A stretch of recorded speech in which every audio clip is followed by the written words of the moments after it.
আসসালামু আলাইকুম। কিছু সেলিব্রিটির সাথে পরিচিত হন। Megastar Shahid Khan sir, pace bowler cutter master হিসেবে পরিচিত মুস্তাফিজুর রহমান, তানজিম হাসান তামিম বাংলাদেশের ওপেনার ব্যাটসম্যান, আমাদের Remark Herlan director megastar Shahid Khan sir, Dhaka Capitals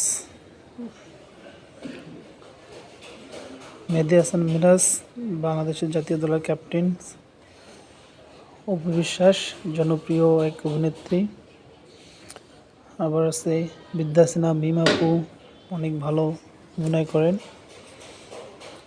Apu দেখতে মার্শাল্লাহ অনেক সুন্দর লাগতেছে।